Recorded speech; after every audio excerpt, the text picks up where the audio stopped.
Hello friends, good evening. मेरा नाम महेश भास्कर है। आज वाली बेसिकली क्लास अपन करेंगे पब्लिक एड का। नेक्स्ट जो चौथी क्लास होगी वो क्लास देखिए, लास्ट क्लास में अपन वो बात करें जो सिलेबस में है। नोट्स आपको थोड़े से और डिटेल में मिल जाएंगे अगर आपको ज़रूरत पड़ेगी तो, क्योंकि ऐसे फिर बहुत लंबा हो जाएगा और फिर इसका और सोचेंगे और अपन को क्या करना है। अभी जो पिच चल रहा है वो चल रहा है टू द पॉइंट। जो सिलेबस में जो बात मेंशन की गई है मैं उसको केवल एलोबरेट कर रहा हूँ 50-100 शब्दों में। तो देखिए, थोड़ा सा 1 मिनट में अपन बैक चलें तो पब्लिक एड का जो सिलेबस है अपन ने देखा कि इसमें टोटल 11 यूनिट है और 11 में से अपन फर्स्ट यूनिट कर रहे हैं और फर्स्ट यूनिट में टोटल 7 बातें लिखी हुई हैं, उनको अपन डिस्कस कर रहे हैं।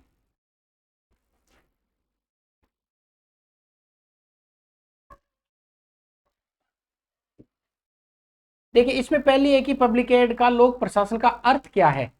अर्थ अपन ने जान लिया, इसके ऊपर आपके पास कम से कम 50 शब्द तैयार होने चाहिए बस। दूसरा अपन ने देखा है कि लोक प्रशासन का अर्थ के बाद में लोक प्रशासन की प्रकृति।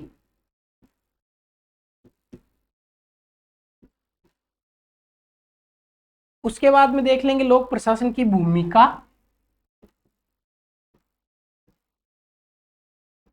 फिर देख लेंगे विकास।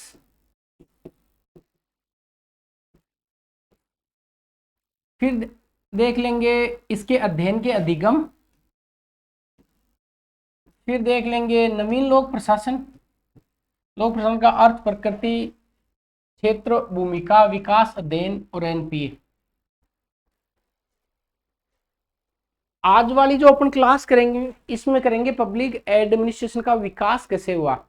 और आप ये मान के चलिए कि अगर आपको एग्जैक्टली इसको आपने रट लिया तो फिर यूँ मानना कि या तो बड़ा क्वेश्चन 10 नंबर का या फिर एक छोटा क्वेश्चन पक्का आ जाएगा। यहाँ से सीधा सीधा क्वेश्चन पूछेगा कि लोक प्रशासन का एक अध्ययन के विषय के रूप में विकास कैसे हुआ, उस पर आपको टिप्पणी करवाएगा वो।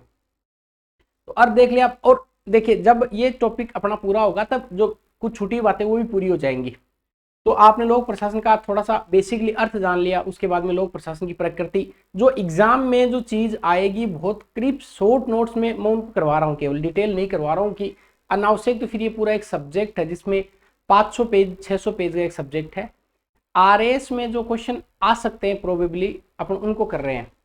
तो एक क्वेश्चन अर्थ को लेकर तो आपको देखना ही है। उसके बाद में लोक प्रशासन की प्रकृति को लेकर क्वेश्चन पूछा गया है और पूछा जाएगा पक्का। जो एकीकृत प्रबंध के दृष्टिकोण है उसको लेकर, लोक प्रशासन कला है या फिर विज्ञान है उसको लेकर। इसके बाद में लोक प्रशासन का एक विषय के रूप में अपन डेवलपमेंट देख लेंगे।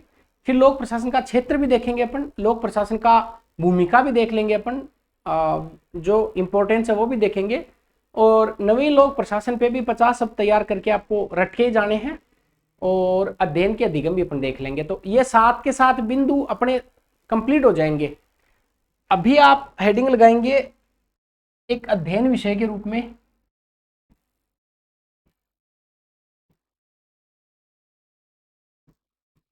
अध्ययन के विषय के रूप में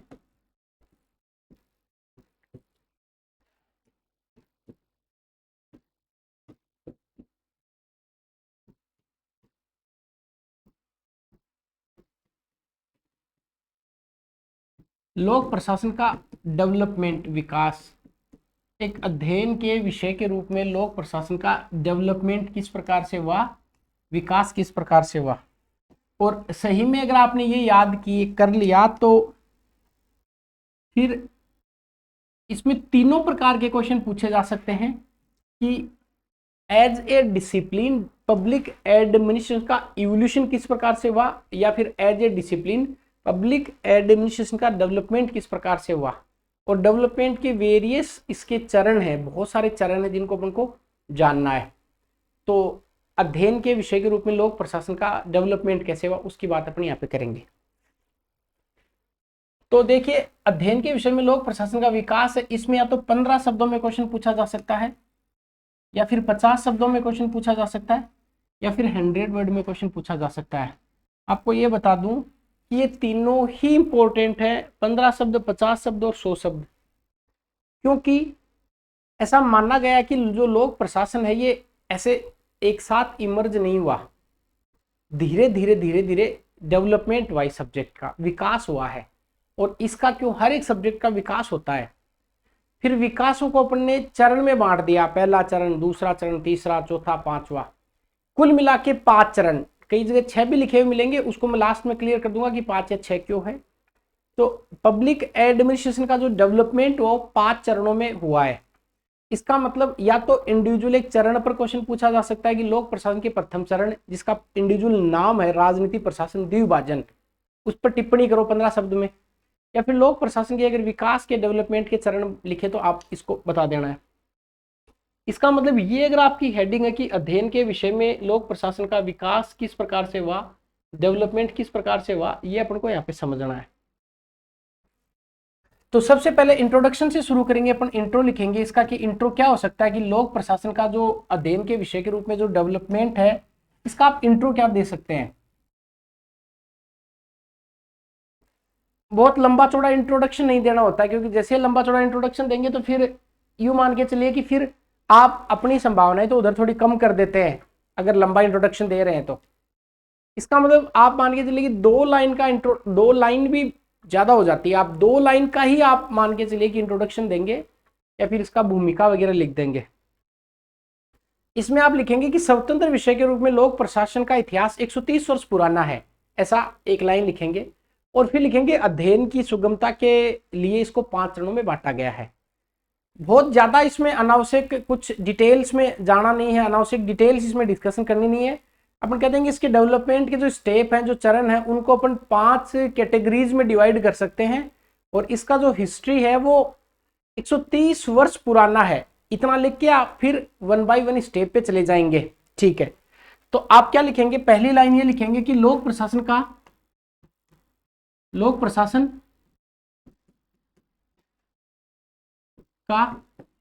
विषय के रूप में इतिहास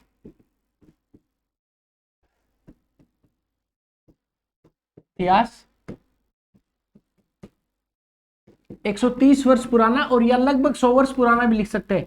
130 वर्ष पुराना है, ये मैं आपको वो बता रहा हूं जो मेंस में एग्जैक्टली छाप के आना है, लिख के आना है आपको। अध्ययन की सुविधा के आधार पर, या तो आप लिख सकते हैं कि अध्ययन की सुविधा के आधार पर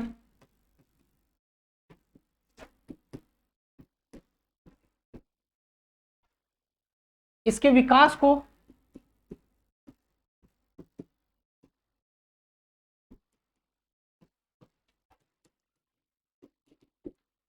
पांच चरणों में विभाजित किया जाता है, 5 चरणों में विभाजित किया जाता है।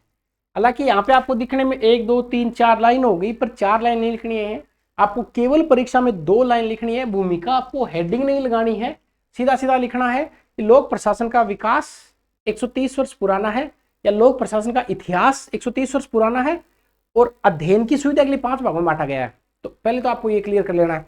अब 2 तरीके इस उत्तर को लिखने के, 2 तरीके, या तो अपन ऐसा कर सकते हैं कि इसको सीधा सीधा लिखते हैं, पहला चरण, दूसरा चरण, तीसरा चरण, चौथा चरण और 5वां, और फिर इनकी डिटेल्स अपन लिख दे।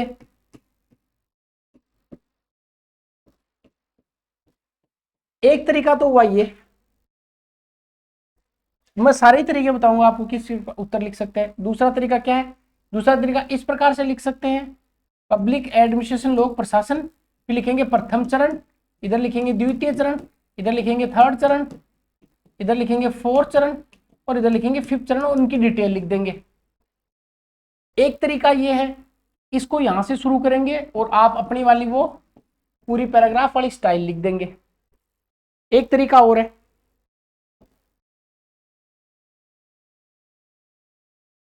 एक तरीका ये है कि आप,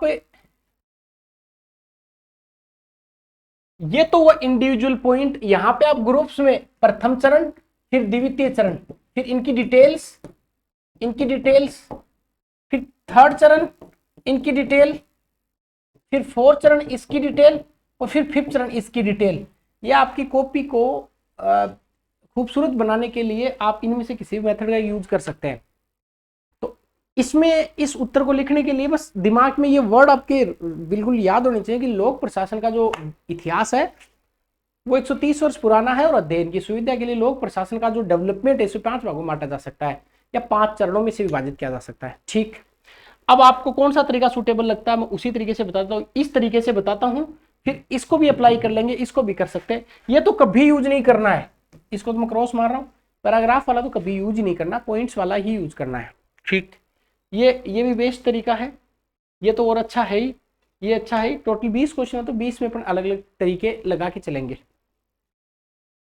इसका मतलब आपका इंट्रोडक्शन आपने लिख दिया कि लोक प्रशासन का जो डेवलपमेंट है वो इतिहास है वो 130 वर्ष पुराना है, इससे अगर रामायण नहीं बांचनी है वहां पे, और साथ ही साथ में अध्ययन की सुविधा के आधार पर इसे 5 चरणों में बांटा गया है। ठीक है, अब एग्जामिनर आपसे चाहता है कि एक तो आप एग्जामिनर को चरण का नाम बताओ कि ये चरण है, साथ ही साथ में चरण के साथ में उसका ये बताइए कि आप इसका काल क्रम कितना रहा हुआ है, मतलब इसकी जो समय की ड्यूरेशन वो कितनी रही हुई है, और उसमें जो विचारक है उनके नाम आपको बता देने हैं। तो देखिए, सबसे पहला काम ये हो कि आपको पांचों के पांचों चरणों के नाम याद होने चाहिए, वहां पे फैकालॉजी तो नहीं करेंगे अपन।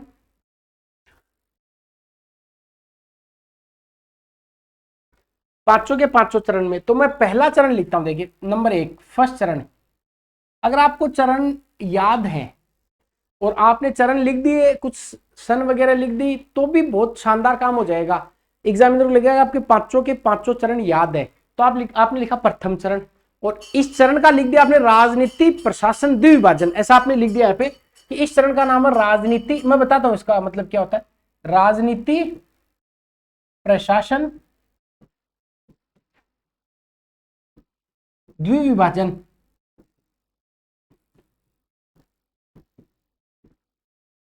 पॉलिटिकल एंड एडमिनिस्ट्रेशन डायरकी, राजनीति प्रशासन द्विविभाजन। एक बात तो हुई है, इसका मतलब बहुत शॉर्ट में मैं बताऊं आपको, तो आपको बस इतना ही समझ लेना यहाँ पे कि पहले पॉलिटिकल साइंस हुआ करता था, राजनीति विज्ञान हुआ करता था, राजनीति विज्ञान।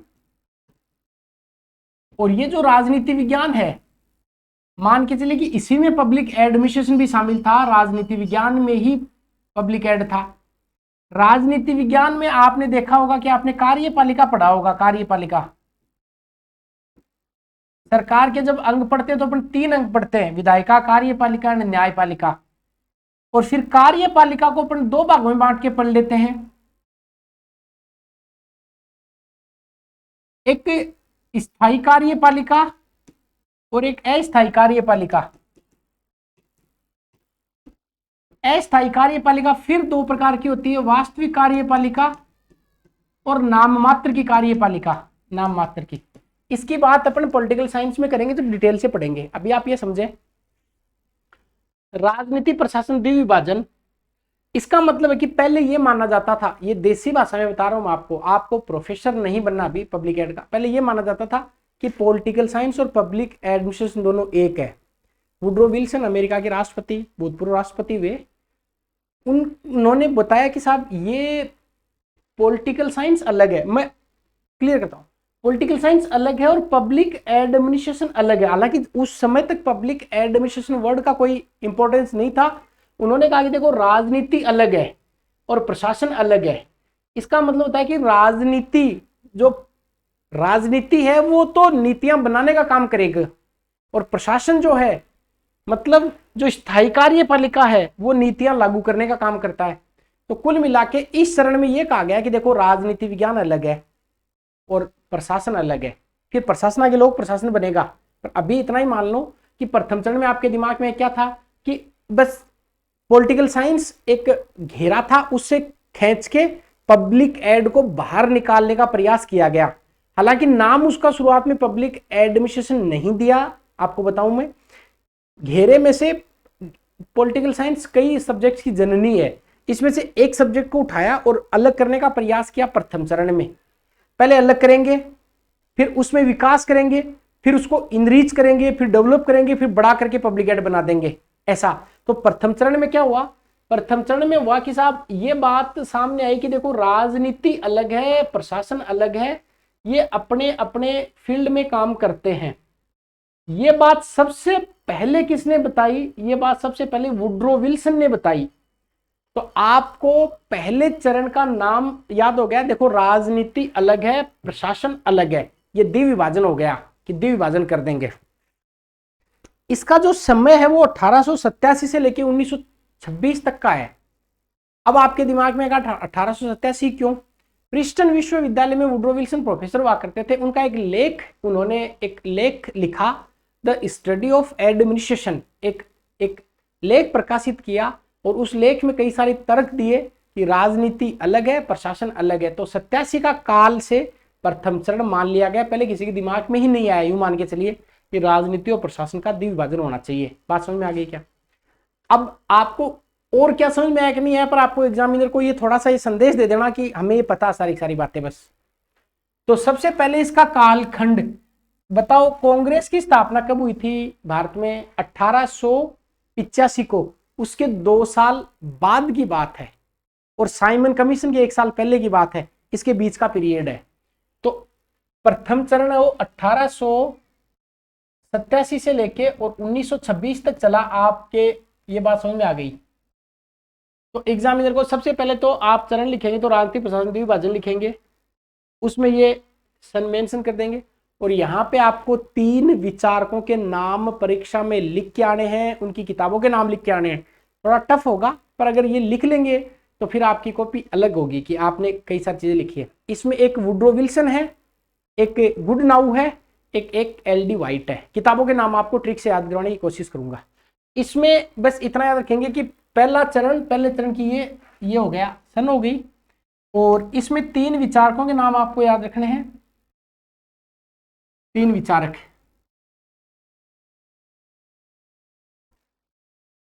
पहले विचारक का नाम है वुड्रो विल्सन।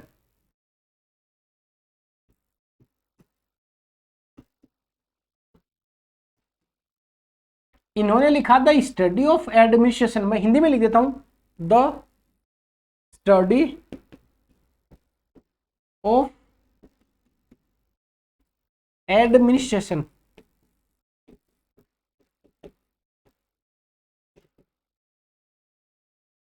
शॉर्ट में क्या लिखेंगे? Study of administration. तो वुड्रो विल्सन का क्या है?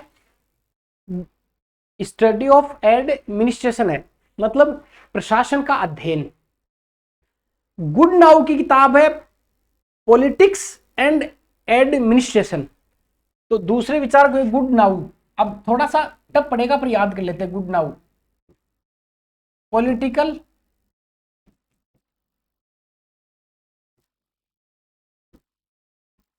And administration. इन्होंने क्या चरण में कहा, क्या नहीं कहा? देखिए, ना इतना परीक्षा में संभव है कि संविधान बनाना आसान है, चलाना उनको हार्ड है। ये बातें पढ़ाने के लिए अच्छी लगती हैं, पर परीक्षा में ये शब्द भी 15 से ज्यादा हो गए। अगर देखिए, या तो बड़ा प्रश्न आएगा तो 5 चरणों पे आपको लिख के आना है, तो 5 चरणों पे मुश्किल से 10 शब्द लिखने आपको। 12 15 शब्द लिखेंगे तो 100 शब्द हो जाएंगे, क्योंकि शुरुआत में कुछ 15 शब्द आपने 2 लाइन की भूमिका के लिखेंगे, 5 के 5 चरण लिखेंगे, नीचे 1-2 लाइन निष्कर्ष की लिखेंगे।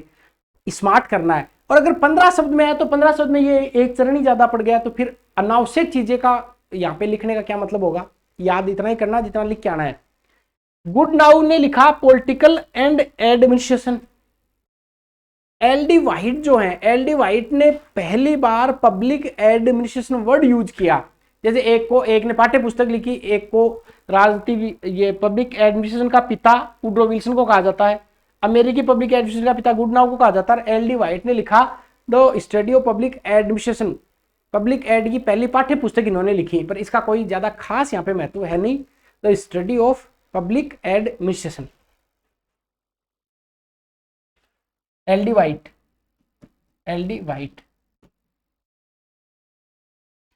याद करना इसको, क्या लिखा इन्होंने? द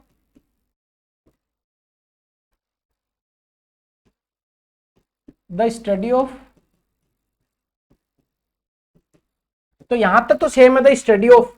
इन्होंने लिखा एडमिनिस्ट्रेशन और इन्होंने लिखा the study of public administration, तो इन्होंने एडमिनिस्ट्रेशन के पहले पब्लिक जोड़ दिया, सेम की सेम किताब, the study of administration.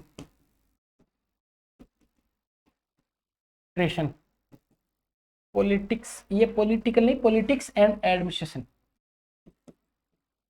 Politics and administration. ठीक, तो ये हो गया WGW। देखिए इसको कैसे याद करते हैं, प्रथम चरण हो गया। अब आप कहोगे याद ही नहीं हुआ कुछ, याद करते हैं। देखिए इसका मतलब प्रथम चरण,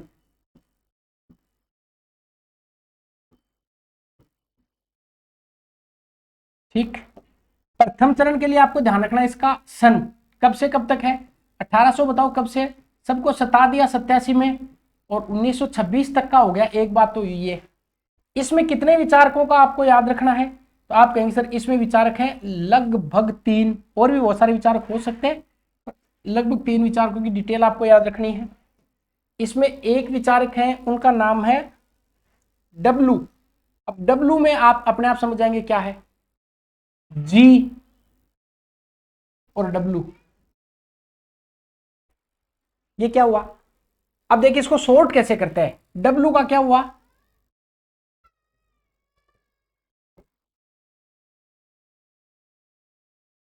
पीए को बुलाओ, पीए कहेगा जी आया मैं,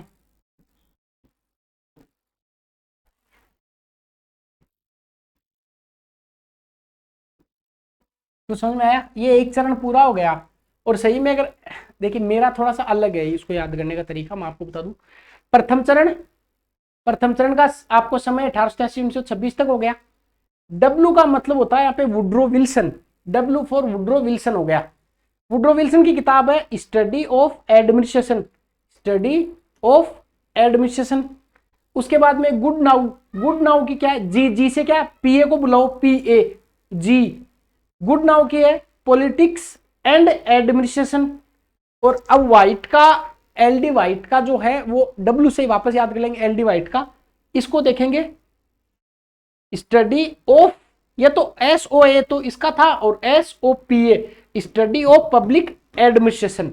याद होता तो ऐसे कर लो, या नहीं होता तो आप अपने पास दूसरा तरीका वो है याद करने का, कि इसको तो मैं इधर करता हूं और इधर देखिए क्वेश्चन आया कि लोक प्रशासन के प्रथम चरण के बारे में लिखिए, तो प्रथम चरण आपको क्लियर हो ही जाना चाहिए भी, केवल इतना लिखना है। आप बीच में कॉपी में ऐसे 1 2 3 4 या आपको स्पेस मिलेगा, आंसर लिखने के लिए कोई भूमिका कुछ नहीं। लोक प्रशासन का प्रथम चरण पूछे तो प्रथम चरण ऐसा लिखेंगे, प्रथम चरण समय कब लिखेंगे 1887 से 1926, और लिखेंगे राजनीति प्रशासन द्विविभाजन, राजनीति प्रशासन द्विविभाजन, ठीक है। उसके बाद में सीधा बॉक्स बना देंगे, या इस ऐसा ऐसा कर सकते हैं, ये बॉक्स में डिटेल लिख सकते हैं, या फिर विचारकों के नाम लिख सकते हैं, ऐसे इधर लिखेंगे, इधर लिखेंगे, इधर लिखेंगे। ये बोर्ड के हिसाब से थोड़ा सा स्पेसियस हुआ नहीं, इस प्रकार से नाम लिख देंगे। इधर वुड्रो विल्सन का लिख देंगे किताब का नाम, और इसे लोक प्रशासन का पिता कहा जाता है। इधर आप गुड नाउ का लिख देंगे पॉलिटिकल एडमिनिस्ट्रेशन, और इधर आप एलडी व्हाइट का लिख देंगे। आप ऐसा करके इस क्वेश्चन को कर सकते हैं। LD white, S O P A soap, white किससे निकलते हैं, सोप से निकलते हैं, S O P A soap, soap ऐसे याद करना, सोप से सोपा, सोपा, और इधर सो डब्ल्यू सो, और इधर पी ए, इधर एस ओ पी ए, याद करना आपको। ये सेकंड ग्रेड में, फर्स्ट ग्रेड में पूछते हैं ऐसे क्वेश्चन, तो अभी तो आ रहे इसके लिए। अब अगर एक चरण आए तो ऐसा करके आएंगे परीक्षा में, और अगर सारे चरणों के पूछे तो भी आपको एक चरण तो पूरा अच्छे से याद हो ही गया। कुल मिला के इस चरण में कहा कि राजनीति विज्ञान अलग है और प्रशासन या लोक प्रशासन अलग है। ये आपका चरण नंबर 1 हुआ। अब जैसे इसको फिर 50-100 शब्दों में अलग से और लिख लेंगे, चिंता नहीं करें। उसके बाद में आपको पता है कि साहब एक बार अगर कोई आप किसी चीज का डेवलपमेंट शुरू कर देते हैं, एक बार अगर कोई चीज का डेवलपमेंट शुरू हो जाता है तो फिर उसका विकास चलता रहता है। अब आया दूसरा चरण। अब मान के चलिए कि अगर आपने एक बार एक चरण आपने शुरू किया है, उसका इसका मतलब ये है कि अब दूसरे चरण में बहुत सारे लोग आएंगे, इसका मतलब स्वर्ण काल हो जाएगा वो दूसरा काल। तो इसलिए लोक प्रशासन का जो दूसरा चरण है उसे बोला जाता है प्रशासन के सिद्धांतों का स्वर्ण काल, क्योंकि बहुत सारे विचारक टूट पड़े कि यार ये बात तो हमने सोची नहीं थी। जो वुड्रो विल्सन जो बात कर रहे हो तो अच्छी बात है। तो 27 से लेके 37 तक ये 10 साल का जो पीरियड है, सबसे शॉर्टेस्ट जो पीरियड है, इस पीरियड में कई सारे विचारक हुए और कई सारे विचारकों ने कई सारे सिद्धांत दिए, और इतने सारे सिद्धांत दिए कि डुबो दिया पब्लिक एड को। तो दूसरा चरण दो सिद्धांत दो, तो सिद्धांतों का स्वर्णकाल, पहले में विभाजन कर दो, दूसरे में सिद्धांत दो, तो दूसरे चरण का नाम है प्रशासन के सिद्धांतों का स्वर्णकाल। तो मैं सेकंड चरण लिखता हूं यहां पे, दूसरा चरण।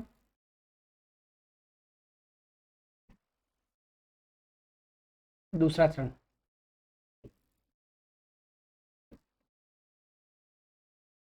प्रशासन के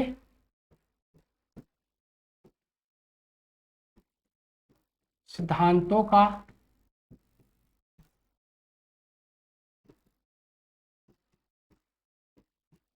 स्वर्णकाल, प्रशासन के सिद्धांतों का स्वर्णकाल, गोल्डन एरा ऑफ प्रिंसिपल्स। मैं इंग्लिश में तो अलग से क्लास ले लूंगा। प्रशासन के सिद्धांतों का स्वर्णकाल, यहां पे देखो क्या हुआ, दूसरे चरण में बहुत सारे विचारक आए। देखो बहुत सारे विचारकों को तो आप याद रख भी नहीं पाएंगे, आपकी सीमाएं हैं।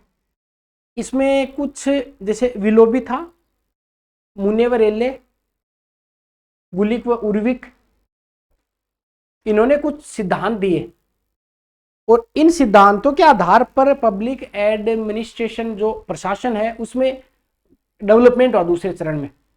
तो अब आपको ये ध्यान रखना है पहला तो कि दूसरा जो प्रशासन के सिद्धांतों का जो स्वर्णकाल का जो चरण है वो दूसरा काल है, वो है 1927 से लेकर 37 तक का। पहली बात तो याद रखनी है क्योंकि 26 तक वो पूरा हो गया है। तो अब दूसरा काल कब से आएगा, 1927 से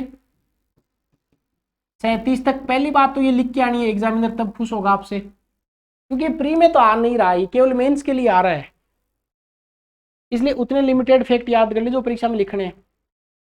फिर वही पैटर्न, कुछ किताब का नाम, कुछ विचारकों के नाम, और कुछ उनके जो सिद्धांत है उनका नाम। पहले जो विचारक हुए हैं उनका नाम है विलोबी। विलोबी ने the principle of public administration, अब सिद्धांत देंगे, और देखो प्रिंसिपल का मतलब सिद्धांत होता है, तो विलोबी जो है, विलोबी वी से इंडिकेट करते हैं, विलोबी ने जो पहला ही जो सिद्धांत दिया वो दिया the principles of public administration.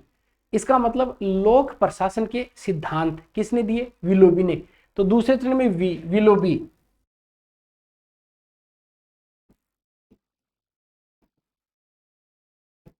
The principles of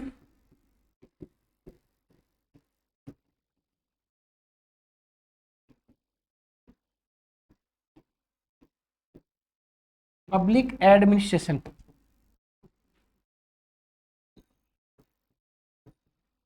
इसका मतलब विलोबी ने पहला क्या दिया, the principles of public administration, ये विलोबी का है।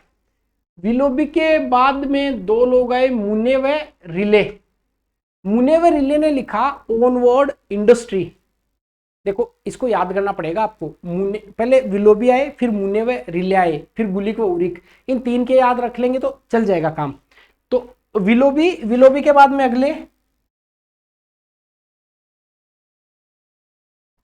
वी हो गए, फिर एम, तो मुने व रिले।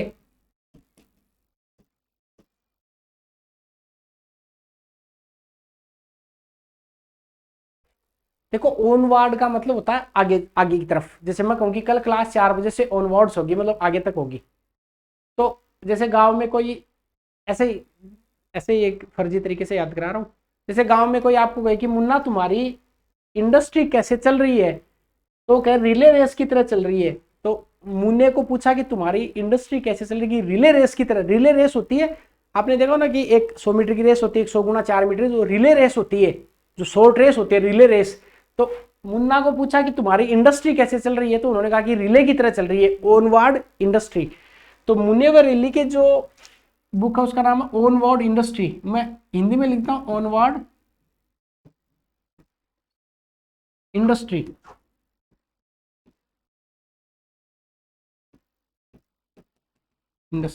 ऑनवर्ड इंडस्ट्री ये किसकी है, मुन्ने व रिले की। इसके बाद में आप याद रख सकते हैं कि इन्होंने कुछ सिद्धांत और दिए। सिद्धांत थोड़ा सा याद रखना आपके लिए टफ पड़ जाएगा कि फेयोल ने यहाँ पे 14 सिद्धांत दिए, मुनेवर इले ने यहाँ पे 4 सिद्धांत दिए और गुलिक ने यहाँ पे 10 सिद्धांत दिए। मैं आपको बताता हूँ।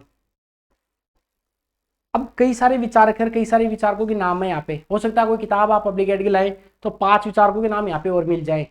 एग्जामिनर ये थोड़ी पूछ रहा है कि सबके नाम लिखो। आपको एक अंडरस्टैंडिंग होनी चाहिए कि सर मुझे चरण का पता है, इस चरण में का नाम क्या ये पता है मुझे, इसका देखिए आपका आधा नंबर तो इसी से तय हो जाएगा कि आपको नाम पता है, आधा नंबर इससे तय होगा कि आपको ये पता है, 1 नंबर आपका इससे तय होगा कि आपने कुछ विचारकों के नाम, उनकी किताबों के नाम लिखे हैं। ये तो होता है स्मार्ट तरीका। बाकी आप रट सकते हैं, किताबें खूब सारे लिखे हुए हैं विचारकों के नाम। एक मुनेवर इले, एक विलोबी हो गए, मुनेवर इले हो गए। और इसी चरण में 2 नाम आप और याद रख सकते हैं, रखना चाहें तो। एक का नाम है गुलिक और एक का नाम है उर्विक। तो गुलिक व उर्विक, गुलिक व उर्विक दूसरे चरण में उसे जोड़े से ही नाम है। विलोबी में भी वी जोड़ा आ रहा है, मुनेवर एले भी जोड़ा आ रहा है, गुलिक व उर्विक भी जोड़ा आ रहा है। ऐसे याद रख सकते हैं उर्विक।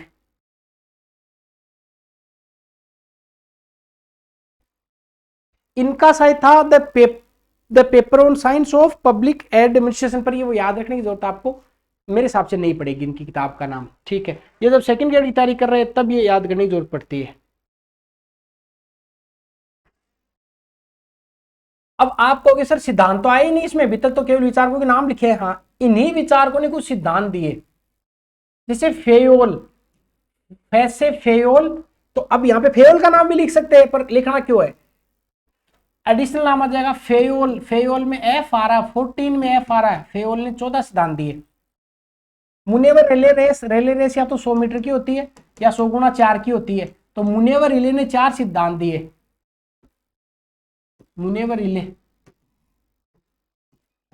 4, 14 में से 4 घटाते हैं तो 10 बचते हैं। तो गुलिक व उर्विक ने 10 सिद्धांत दिए।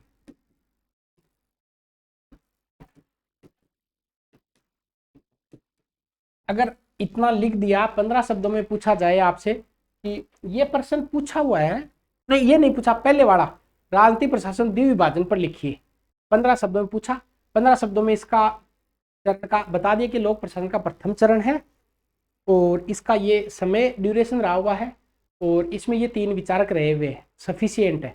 दूसरा चरण कभी पूछे कि सिद्धांतों का स्वर्णकाल क्या है, और सिद्धांतों के स्वर्णकाल में आपने लिख दिया कि 1927 से 37 तक का काल। वीएमजी, विलोबी, मुने और गुलिक, इनकी किताब लिखे तो विलोबी जो है, विलोबी वो the principle of public administration, क्योंकि सिद्धांतों का स्वर्णकाल है तो पहले प्रिंसिपल्स देंगे। और मुन्ना की कैसे इंडस्ट्री ऑनवर्ड चल रही है। गुलिक व उर्विक की किताब का नाम the paper on the science of public administration है, नाम याद नहीं रखना है। फेयोल, इनमें से कुछ किताब अगर परीक्षा में मिस हो जाए तो जोड़ तोड़ के ये जरूर कर देना कि फेयोल ने वहां पे 14 सिद्धांत दिए, मुन्ना और इला ने 4 सिद्धांत दिए और गुलिक व उर्विक ने यहाँ पे 10 सिद्धांत दिए। मान लो किताब याद नहीं रही, कोई बात नहीं, क्या लिख सकते हैं ताकि 1.5 या 2 नंबर आ जाए, मैं बता देता हूँ। आप लिखेंगे जैसे लोक प्रशासन का द्वितीय चरण पूछ लिया आपको, द्वितीय चरण कभी ऐसे द्वितीय नहीं पूछेगा, वो सिद्धांतों का स्वर्णकाल पूछेगा। क्वेश्चन आया,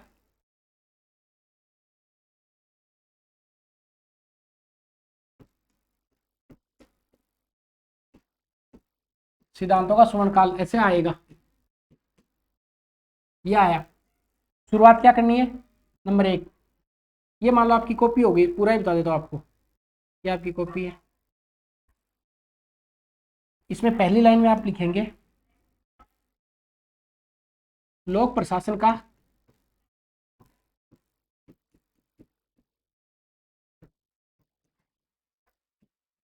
द्वितीय चरण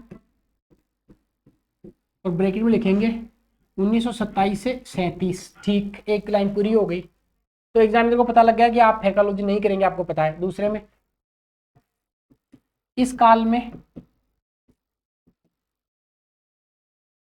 विलोबी और इनकी किताब का नाम लिखेंगे प्रिंसिपल्स ऑफ पब्लिक एडमिनिस्ट्रेशन। दूसरा लिखेंगे मुनेवर इले ऑनवर्ड इंडस्ट्री। तीसरे में लिखेंगे गुलिक व उर्विक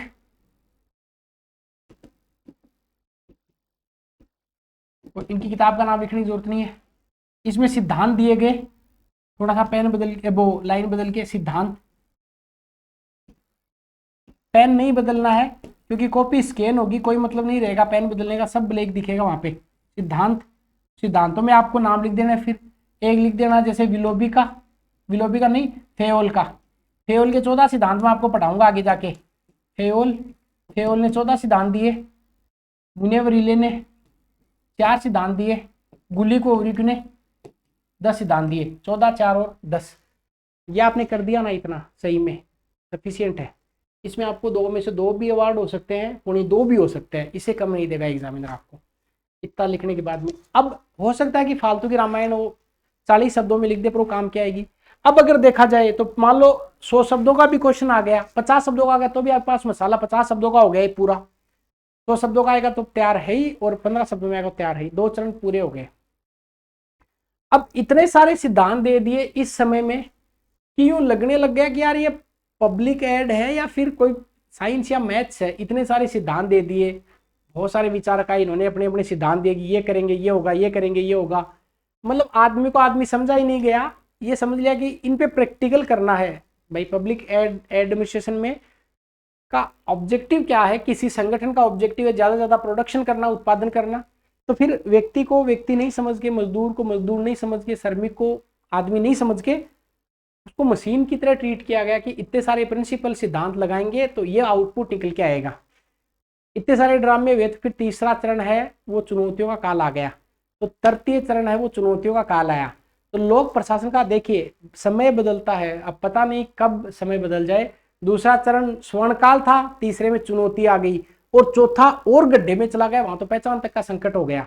तो जो तीसरा काल है, तीसरा काल ये 38 से लेकर 47 तक चुनौती थी। अपने यहाँ भी देश आजाद हो रहा था तो चुनौती वाला काल अपने देश आजादी के समय था, ये याद रखना। तो तीसरा चरण है उसे बोला जाता है चुनौतियों का काल, ये नाम दे दिया इसका। पहले का नाम क्या था, राजनीति प्रशासन द्विभाजन। दूसरे का काल क्या था, सिद्धांतों का स्वर्ण काल। तीसरे का टाइम नाम क्या है, चुनौतियों का काल। तो तीसरा चरण, तृतीय चरण। फिर इसको एक एक पेज में समराइज कर लेंगे, चिंता नहीं करें आप। तृतीय चरण देखिए, तृतीय चरण में आपको ध्यान रखना है इसमें पहली बात तो कि इसका जो काल है, समय है, वो 1938 से 47, याद आ रहा है ना। इधर 1887 से लेकर 1926 तक था, 27 से 37, अब 38 से 47। ठीक, नाम क्या हो गया, चुनौतियों का काल, एरा ऑफ चैलेंजेज।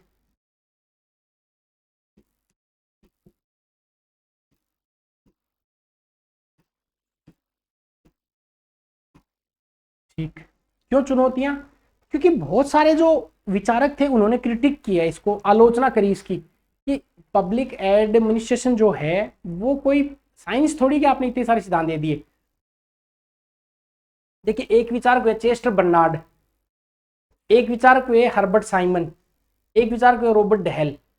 इन्होंने लोक प्रशासन को लेकर कई सारे क्रिटिक किए। जैसे जो चेस्टर बर्नार्ड थे उन्होंने द फंक्शंस ऑफ एग्जीक्यूटिव लिखा, साइमन ने एडमिनिस्ट्रेटिव बिहेवियर लिखा, और रॉबर्ट डेहल ने लिखा the science of public administration 3 problems. और साइमन ने तो अपनी जो किताब लिखी एडमिनिस्ट्रेटिव बिहेवियर, उसमें ये कह दिया कि ये जो सिद्धांत दिए ना ये लोकोक्ति मुहावरे हैं।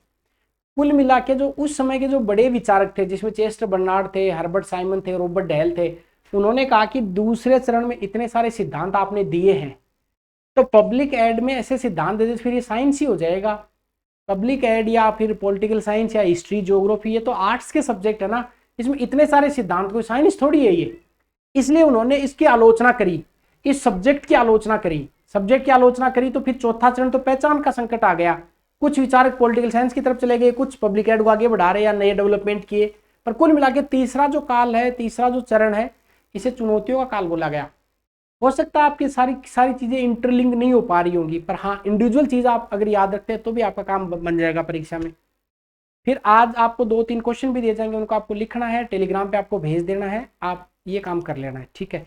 या फिर व्हाट्सएप के मैं एक ग्रुप का एक नंबर दे दूंगा आपको, वहां पे आप इन आंसर को भेज सकते हैं रेगुलरली। अब आंसर राइटिंग भी अपन साथ में करेंगे ये यूनिट पूरी होते ही।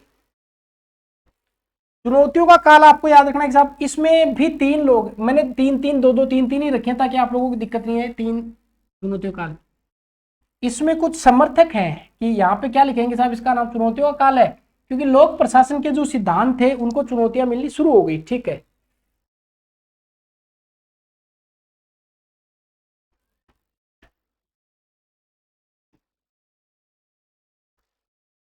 यहां पर एक व्यक्ति है चेस्टर बर्नार्ड,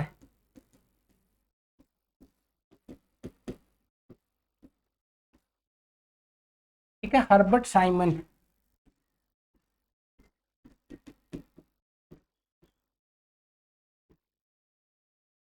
एक है रॉबर्ट डहल,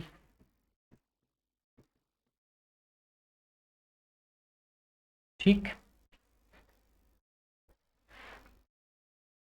चेस्ट मीन्स क्या होता है, छाती होता है, उसमें कुछ फंस जाता है, मतलब फंसने की ध्वनि आ रही है, तो इन्होंने लिखा फंक्शंस ऑफ एग्जीक्यूटिव, फंक्शंस मतलब कार्य, फंक्शंस ऑफ एग्जीक्यूटिव।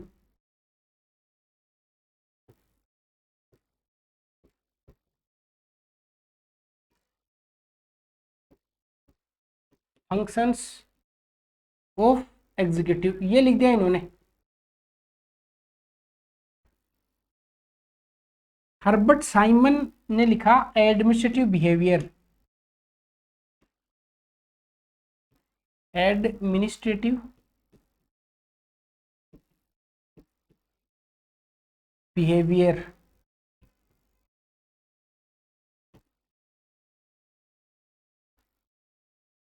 और रॉबर्ट डहेल का भी एक किताब है, वो भी मैं बता देता हूं। रॉबर्ट डहेल ने लिखा द साइंस ऑफ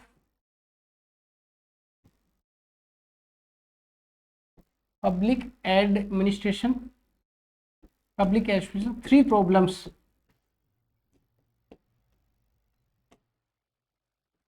देखिए मेरा मन तो नहीं करता इन सबको ये कुछ चीजें लिखने का, पर चूंकि आप आपने कई सारी किताबें पढ़ रखी है, कई सारे वीडियो देख रखे, तो इसलिए आपके दिमाग में वो हमेशा एक चीज चलती रहेगी कि यार ये कम बताया है, जबकि मैटर ये करता है मेंस में कि आपने कितना कम पढ़ा, उसको कितना याद करिए लिख के आ गए, बस वो उनका मेंस होता है। पर ठीक है, बाकी आप इसको याद नहीं कर सकते, इसमें कोई एक किताब याद कर लीजिए, और या फिर आप केवल और केवल साइमन की किताब याद रखिए। साइमन, मन में बिहेवियर, मन और बिहेवियर सेम सेम होते हैं, तो हर्बर्ट साइमन की किताब है बिहेवियर। और किसका बिहेवियर, अपन एडमिनिस्ट्रेशन पढ़ रहे हैं इसलिए एडमिशन का बिहेवियर।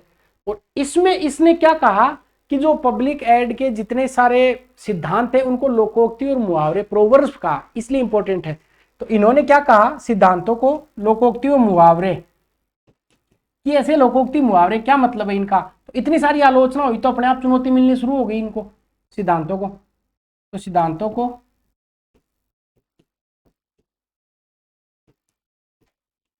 मुहावरे व लोकोक्ति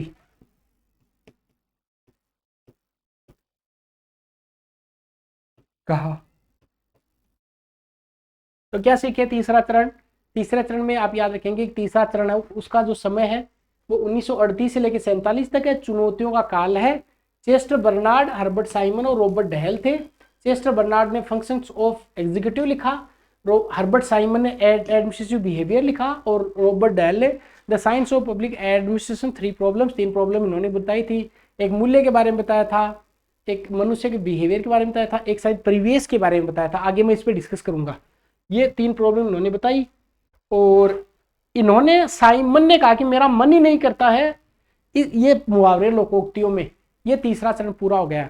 अभी 1 2 3 चरणों में अपने पास 60 से 65 शब्द हो गए, सोच के देखिए, और 100 शब्दों में उत्तर लिखना होता है, और बहुत लिमिटेड कर रहे हैं। और इसमें भी अगर आप शब्द गिनने बैठेंगे तो 30-35 शब्द आपको मिल जाएंगे, तो इतना सफिशियंट, इतना याद कर लेंगे आप तब। मैटर हुआ कि आप कितना याद कर लेते हैं इसको, एग्जैक्टली अगर लिख लिया, याद कर लिया तो काम हो गया बस। अब जब चुनौती मिलेगी तो फिर संकट आएगा बड़ा, और अब आया चौथा चरण है, वो पहचान का संकट है। पहचान का संकट क्यों, इसका मैं कारण बता देता हूं आपको। पहले चतुर्थ चरण लिखिए आप।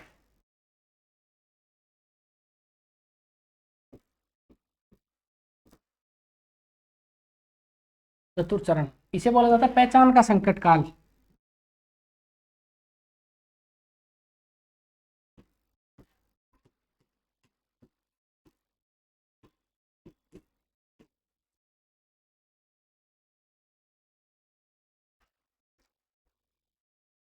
यहाँ पे आइडेंटिटी क्राइसिस आ गया, क्योंकि पहले आपने राजनीतिक प्रशासन द्विभाजन कर दिया, चल गया, फिर आपने सिद्धांत दे दिए, बड़े बड़े सिद्धांतों का स्वर्ण काल आया, फिर सिद्धांतों को चुनौती मिली तो अब पूरी पब्लिक एड को चुनौती मिलना शुरू हो गई कि सब्जेक्ट का महत्व ही नहीं है। बात है ये, जब नए नए देश 1947 के बाद जब उदय हो रहे थे, क्योंकि देखिए सेकेंड वर्ल्ड वार की कुछ परिस्थितियां ऐसी थी जिसमें केवल भारत ही, आपको पता है कि उस समय भारत ही स्वतंत्र नहीं हुआ था, अफ्रीका और एशिया के कई सारे लगभग 50 से 55 देश और स्वतंत्र हुए थे 1945 से लेकर 50 के पीरियड में। उन देशों में बहुत सारी प्रॉब्लम्स थी, गरीबी की, भूखमरी की, शोषण, कई बेरोजगारी, बहुत सारी समस्याएं थी। पब्लिक एडमिनिस्ट्रेशन को उन समस्याओं का समाधान भी निकालना था, और एक मायने में पब्लिक जो ट्रेडिशनल पब्लिक एडमिनिस्ट्रेशन था, ध्यान से सुनिए, जो पुराना पब्लिक एडमिनिस्ट्रेशन था वो इन समस्याओं का समाधान कर ही नहीं पा रहा था, वो केवल सिद्धांत देने में मस्त थे। तो फिर एक नया कॉन्सेप्ट आया कि पुराना पब्लिक एड यहाँ पे काम नहीं करेगा, इसलिए नया पब्लिक एड लेके आओ। इसलिए एक नया काल आया, नवीन लोक प्रशासन, एक नई अवधारणा विकसित हुई। क्यों? क्योंकि जो पुराना लोक प्रशासन चल रहा है वो इन समस्याओं का समाधान ही नहीं कर पा रहा था। बात समझ में आ गई ना? इसलिए नई प्रकार की समस्याओं के समाधान के लिए एक नई पब्लिक एड की जरूरत पड़ी। इसलिए जो चौथा चरण है इसमें कई सारी चीजों का डेवलपमेंट होता है। एक अपना 10वां जो टॉपिक है विकास प्रशासन, विकास प्रशासन भी इसी चरण में पैदा हुआ। एक अपने टॉपिक है नवीन लोक प्रशासन, वो भी इसी में पैदा हुआ। एक अपने सिलेबस में तो नहीं, एक तुलनात्मक लोक प्रशासन होता है कंपेरेटिव पब्लिक एडमिनिस्ट्रेशन, वो भी इसी चरण में डेवलप हुआ। कुल मिला के पुराना पब्लिक एड ठीक से काम नहीं कर रहा था, पहचान का संकट आ गया, संकट आ गया तो एक नया डेवलपमेंट हुआ, नई विचारधाराएं विकसित हुई, ये चौथे चरण में विकसित हुई। तो चौथा चरण पब्लिक एड के डेवलपमेंट में बहुत इंपॉर्टेंट रोल रखता है, क्योंकि यहाँ से कई सारी चीजें निकल के आई है। तो आपको क्या याद रखना, हालांकि पब्लिक एड पे जो नवीन लोक प्रशासन थोड़ी देर बाद में बात करेंगे, विकास प्रशासन पे बाद में बात करेंगे, पर आपको चौथा चरण दिमाग में रखना है, क्योंकि जब भी अपन विकास प्रशासन बात करेंगे आपको चौथा चरण याद दिलाऊंगा। जब भी नवीन लोक प्रशासन करेंगे तो आपके दिमाग में ये जरूर आना चाहिए कि क्वेश्चन कभी पूछा जाए परीक्षा में, नवीन लोक प्रशासन के उदय की क्या परिस्थितियां थी, तो आप ऐसा लिखेंगे कि चौथे चरण, तभी एग्जाम में समझ जाएगा, आपको बहुत सारी चीजें समझ में आ रही है। या फिर 1950 से लेके और जो 60 तक का जो पीरियड था उसमें कई सारी समस्याएं उभर कर आई, नए राष्ट्र उदय हुए, अमेरिका में बहुत सारी समस्याएं आई, झुग्गी झोपड़ियां डेवलप थी उस समय, गरीबी बेरोजगारी की समस्या आई, नए राष्ट्र उदय हो गए, उनके साथ बहुत सारी समस्याएं थी, उनके प्रशासन के सामने बहुत सारी चुनौतियां थी। उन चुनौतियों का समाधान करने के लिए ट्रेडिशनल पब्लिक एडमिनिस्ट्रेशन ठीक से काम नहीं कर रहा था, इसलिए एक नवी विचारधारा का उदय हुआ जिसको नवीन लोक प्रशासन बोला गया। ये बात आपको याद रखनी है। हालांकि इसकी पृष्ठभूमि अपन मीनोब्रुक सम्मेलन के बारे में देखेंगे, फिलाडेल्फिया सम्मेलन के बारे में देखेंगे, हनी रिपोर्ट के बारे में देखेंगे, पर अभी आपको दिमाग एक बार इतना लगा लेना है। तो कुल मिला के पहचान का संकट, तो आप क्या कहेंगे? सबसे पहले समय, ये 48 से 70 का है, ठीक है। और क्या लिखेंगे कि इसमें अब मैं थोड़ा सा आपको बता देता हूँ, लिखूंगा नहीं वो, क्योंकि लिखने का क्यों समय खराब करना। इसमें कि पब्लिक एड के सिद्धांतों को तो, मतलब ये जो उनके सिद्धांत दिए थे उनको तो चुनौतियां मिलनी शुरू हो गई। अब पब्लिक एड के सामने पहचान का संकट आ गया, पहचान का संकट आ गया तो लोक प्रशासन के कुछ विद्वान तो पॉलिटिकल साइंस की तरफ भाग गए कि नहीं नहीं, नया सब्जेक्ट बनाने की हमें जरूरत नहीं है। और कुछ विचारकों ने यहाँ पे नई अवधारणाओं का विकास किया, कि रिसर्च किया, इसी का नाम चौथा चरण है। ठीक, इसमें मैं शॉर्ट में लिख दूं आपको कि पहचान का संकट हुआ,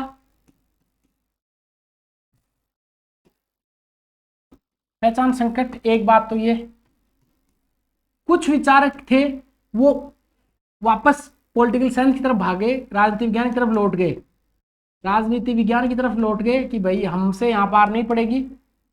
कुछ विचारकों ने नए रिसर्च किए या फिर नई अवधारणाएं दी, नई अवधारणाएं, और इन नई अवधारणाओं का नाम अलग अलग है। पहला है नवीन लोक प्रशासन,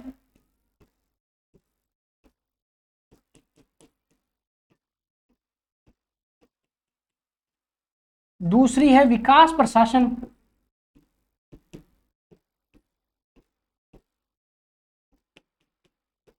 तीसरी है तुलनात्मक लोक प्रशासन।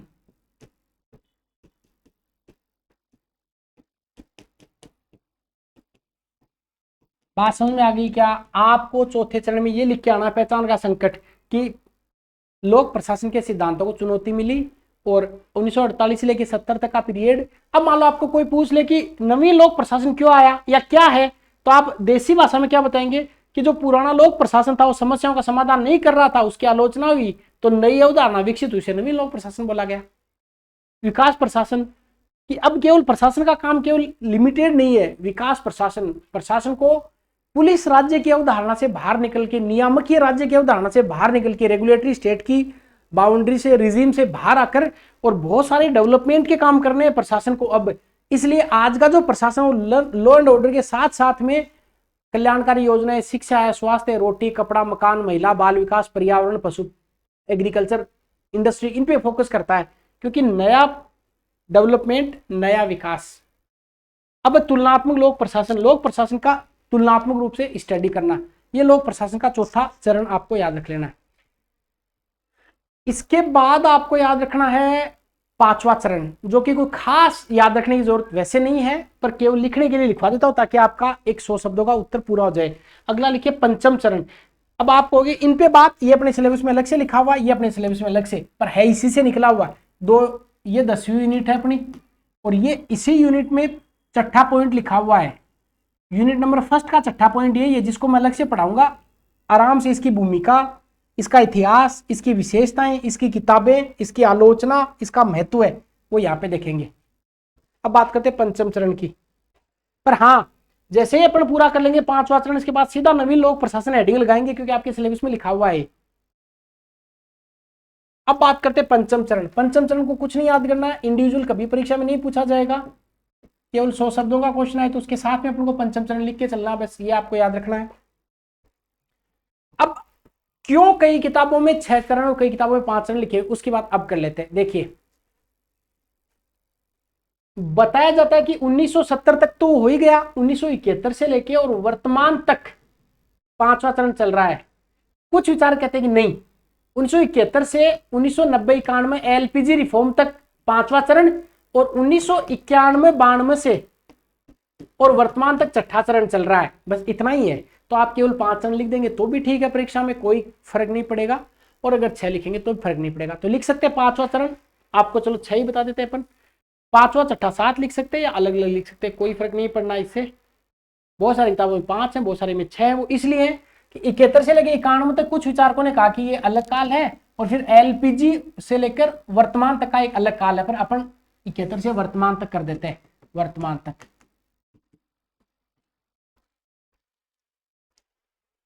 अब इसमें यूं कहा गया 5वें चरण में कि देखिए, लोक प्रशासन जो है ना, वो अकेला डेवलप नहीं हो सकता। एक सब्जेक्ट अकेला कैसे विकसित हो सकता है? आपको मैं पब्लिक एड पढ़ाऊंगा तो उनको थोड़ा इकोनॉमिक्स का ज्ञान भी होना चाहिए, थोड़ा सा राजनीति विज्ञान का ज्ञान भी होना चाहिए, समाज के बारे में भी, सोशल स्टडी के बारे में भी ज्ञान होना चाहिए। अगर सारी चीजें अपन देखेंगे तो जाके एक विषय कंप्लीट होता है। तो कहा कि पहली बात तो ये है कि जो लोक प्रशासन है उसका समाजशास्त्र है, राजनीति विज्ञान है, अर्थशास्त्र, इनके साथ में घनिष्ठ रूप से संबंध है। साथ ही साथ में जो पुराने सिद्धांत है, राजनीतिक प्रशासन द्विविभाजन का सिद्धांत है, पद सोपान का सिद्धांत आगे पढ़ाऊंगा, मूल्य मुक्त आदि को खारिज कर दिया कि ये सब बेकार की बातें। पब्लिक एड कोई अकेला कोई हवा में डेवलप नहीं होगा, पब्लिक एड वो एक कंबाइंड सब्जेक्ट की तरह है, जिसमें इंटरडिसिप्लिनरी अप्रोच है और बहुत सारे सब्जेक्ट शामिल किए गए हैं। तो कुल मिला के जो इतने साल की रामायण चल रही थी खारिज कर दिया इसमें। इस तरह में क्या लिखेंगे? नंबर 1 कि अंतर विषयक दृष्टिकोण, अंतर विषयक दृष्टिकोण पर बल दिया गया, इसलिए इसका नाम अंतर विषयक दृष्टिकोण भी है। इंटरडिसिप्लिनरी, अंतर विषयक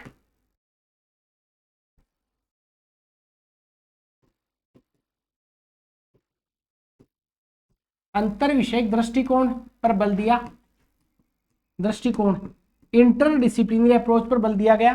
सेकंड बात, पब्लिक एड का जो रिलेशन है वो समाजशास्त्र, अर्थशास्त्र और राजनीति विज्ञान के साथ स्थापित किया गया।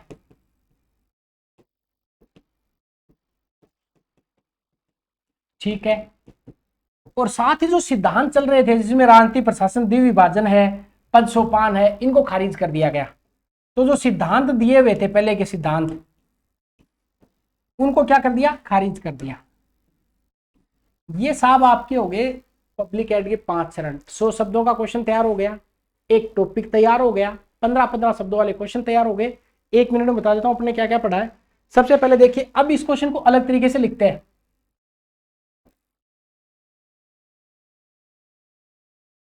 यहां पे है पब्लिक एड का डेवलपमेंट, विकास।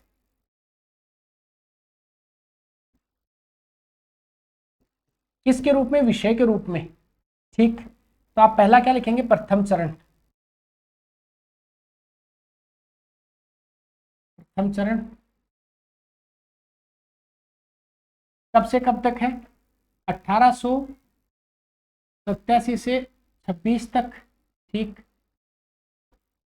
क्या क्या हुआ इसमें, इसमें आप कहेंगे सर 3 विचारकों के नाम हम याद रखेंगे। पहला तो इसका नाम याद रखेंगे चरण का, वो भी मैं लिख देता हूं। चरण का नाम है राजनीति, प्रशासन, द्विविभाजन। राजनीति मैं शॉर्ट में लिखता हूं, राजनीति, प्रशासन, द्विविभाजन। ठीक, इसके विचार कौन कौन से हैं, तो आपको सर इसके विचारक 3 हैं। W V W, Woodrow Wilson से पब्लिक एड का पिता कहा जाता है। ये बात मैंने अभी तक आपको नहीं बताई, कोई फर्क नहीं पड़ेगा आपकी सेहत पर इससे। जी गुडनाउ, एल डी वाइट, इनकी किताब थी स्टडी ऑफ एडमिनिस्ट्रेशन। इसकी किताब थी पॉलिटिक्स एंड एडमिनिस्ट्रेशन। इनकी किताब थी स्टडी ऑफ पब्लिक एडमिनिस्ट्रेशन। हो गया एक चरण पूरा। अब बात करते हैं दूसरे चरण की। दूसरा चरण, द्वितीय चरण।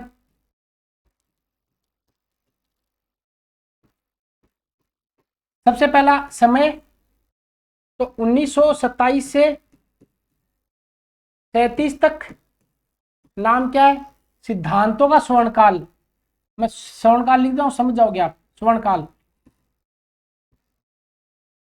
ठीक, विचारकों के नाम लिखने हैं, बिल्कुल। एक यहां पे याद रखना आपको, विलोबी। एक यहां पे रखना मुनेवरिले।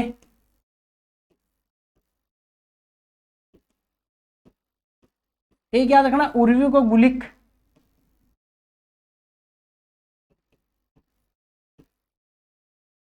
विलोबी की ने क्या लिखा, प्रिंसिपल ऑफ पब्लिक एडमिनिस्ट्रेशन।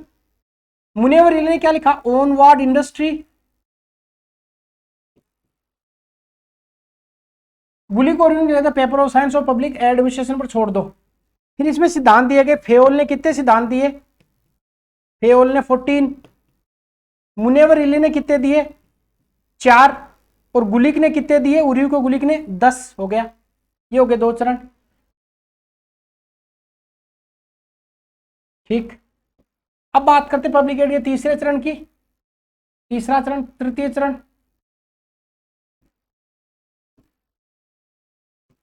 तृतीय चरण है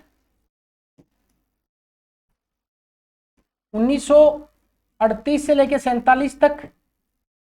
चुनौतियों का काल।